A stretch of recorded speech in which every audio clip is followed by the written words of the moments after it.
Hello friends, welcome to my channel teaching by Ansari. कैसे हैं आप लोग? आई होप आप लोग अच्छे होंगे और अच्छे होना भी चाहिए। तो जो भारत के महान व्यक्ति की स्टोरी इस टाइम चल रही है उसका आज 10वां पार्ट है, और जो किसके बारे में, अशोक महान यानी कि जो बहुत बड़े सम्राट हुए उनके बारे में आज छोटा सा हम लोग ओवरव्यू लेंगे कि क्या थे वो और क्यों उनका क्या उनके जीवन की क्या घटना थी। तो यहाँ पे लिखा देखिए, कान में पड़ी आवाज़ नहीं सुनाई दे रही थी। कान में पड़ी आवाज़ नहीं सुनाई दे रही थी। नगाड़े बज रहे थे, घोड़े हिनहिना रहे थे, हाथी चिंघाड़ रहे थे, तलवारों की झनकार से दिल दहल रहे थे, घायल रो रहे थे। चारों तरफ शोर ही शोर था, कोई किसी को पूछने वाला न था। सबको अपनी अपनी पड़ी थी। जिधर देखिए खून ही खून, खोपड़ियाँ लुढ़क रही थीं। कटी गर्दनों, भुजाओं और टांगों की कोई गिनती न थी। चारों ओर बस लाशें ही लाशें थीं, जमीन पर पड़ी और खून में लथपथ लाशें। ये सारी घटना क्यों थी? अब देखिए यहाँ पे, अचानक विजय की दुदुम्बी बज उठी, है ना। अचानक विजय की जो है, विजय के लिए विजय का वाहवाही होने लगा। सम्राट अशोक की जय जयकार होने लगी। अशोक ने कलिंग पर चढ़ाई कर उसे जीत लिया था, परंतु कितनी महंगी पड़ी थी यह जीत। लगभग 1 लाख लोग मारे गए और 1,50,000 बंदी बनाए गए। अब सोचिए कि ये सब सारे चीज़ें क्यों थी। पहले जो है ना, लोग क्यों घायल थे, क्यों रो रहे थे, क्यों कोई एक दूसरे को नहीं पूछ रहा था, हर तरफ खून क्यों थी, हर तरफ लाशें क्यों थी, गर्दन क्यों कटे हुए पड़े थे? क्योंकि जो है युद्ध हुआ था, और युद्ध राजा अशोक सम्राट और जो है कलिंग के राजा के बीच में हुआ था। कलिंग पे अशोक सम्राट ने चढ़ाई कर दी थी और इनकी विजय हो गई थी। अशोक सम्राट जीत गए थे और इसे वो जीत तो गए थे, लेकिन वहाँ पे जो कलिंग पे इन्होंने चढ़ाई की तो उसमें 1 लाख लोग मर चुके थे।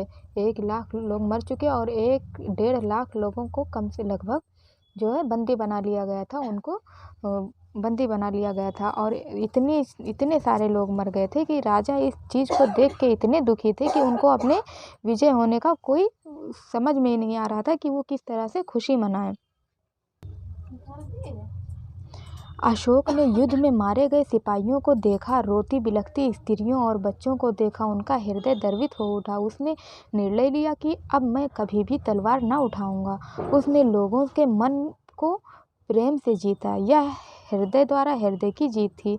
यह विजय स्थायी थी। यह प्रेम और शांति की नीति थी। प्रेम के द्वारा उसने इतने बड़े राष्ट्र को एक शासन के सूत्र में बांध दिया था। इस नीति ने भारत को विश्व में बहुत ऊंचा स्थान दिलाया। इसी कारण अशोक को महान कहा जाता है। तो जो है अशोक जी की जीत तो हो गई, लेकिन इतने सारे लोग मर गए, जिसका कोई बच्चा मर गया, किसी का पति मर गया, किसी का भाई मर गया, तो उसमें सारी औरतें रो रही थी, सब लोग बहुत दुखी थे। तो ये सारी स्थिति देख के अशोक सम्राट को बहुत दुख हुआ। उन्होंने प्रण किया कि अब मैं कभी लाइफ में अपने युद्ध नहीं करूँगा और इस तरह से जो है हिंसा नहीं करूँगा। जो है इस तरह से युद्ध नहीं करना चाहिए जिसमें लोगों की जान चली जाए। उनका दिल बहुत ज़्यादा संवेदनशील हो गया इस युद्ध के बाद में, और उन्होंने प्रण लिया कि अब इस तरह से हम कभी युद्ध नहीं करेंगे। अशोक प्रजा को अपनी संतान के समान समझने लगा, और इससे उनका हृदय परिवर्तन हो गया। वो सारी जनता थी, प्रजा थी, उसको अपना संतान समझने लगे। वह दीन दुखियों, वृद्धों और अपाहिजों का ध्यान रखता और सभी से प्रेमपूर्ण व्यवहार करते थे। वह पशुओं पर दया करता था। राज्य के अधिकारियों को उसके आदेश थे कि प्रजा की सुरक्षा का सदैव ध्यान रखें और अपने कर्तव्य का निष्ठा से पालन करें। अशोक बौद्ध था, है ना। अशोक जो है, सम्राट अशोक, वो किस धर्म को मानने वाले थे? बुद्ध धर्म को मानने वाले थे। तो वो बौद्ध था, परंतु वह सभी धर्मों का आदर करता था। वह सदाचार की शिक्षा देता था। यही उसका धर्म था जिसमें मन की पवित्रता थी, सदाचार था, वाणी की मृदुता थी, हंसी खुशी रहने की बात थी, दयालुता का व्यवहार था, क्रोध से दूर रहने का सीख थी, घमंड की मनाही थी और ईर्ष्या से बचाव था, है ना। वो उनका जीवन बहुत सदाचार था और जो है बहुत कोमल हो गया।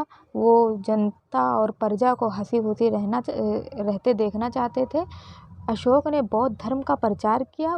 चूँकि वो बौद्ध धर्म को मानने वाले थे, तो इसीलिए वो बौद्ध धर्म का ज़्यादा प्रचार करते थे। लेकिन ऐसा मतलब नहीं है कि वो अदर धर्म का पालन नहीं करते थे। वो हर धर्म का रिस्पेक्ट करते थे। जो बौद्ध धर्म के अनुयायी नहीं थे, उनके साथ भी प्रेम का व्यवहार करता था। धर्म प्रचार के लिए उसने साम्राज्य के सुदूर भागों में प्रचार भेजे। इसके अतिरिक्त उसने बौद्ध धर्म का प्रचार विदेशों में भी किया। है ना, अपने देश में ही नहीं बल्कि विदेशों में भी उन्होंने प्रचार किया। सिंहल द्वीप, चीन और जापान आदि देशों में भी प्रचारक भेजे। उसने अपने पुत्र महेंद्र और पुत्री संघमित्रा को भी धर्म प्रचार करने के लिए भेजा। कौन सा धर्म प्रचार? क्योंकि वो बौद्ध धर्म से बहुत ज़्यादा प्रभावित थे, तो वो बौद्ध धर्म के प्रचार के लिए अपनी बेटी संघमित्रा और अपने पुत्र महेंद्र को भेजते हैं। अशोक ने बौद्ध धर्म के सिद्धांतों और उपदेशों को शिलाओं, स्तंभों और गुफाओं में अंकित कराया।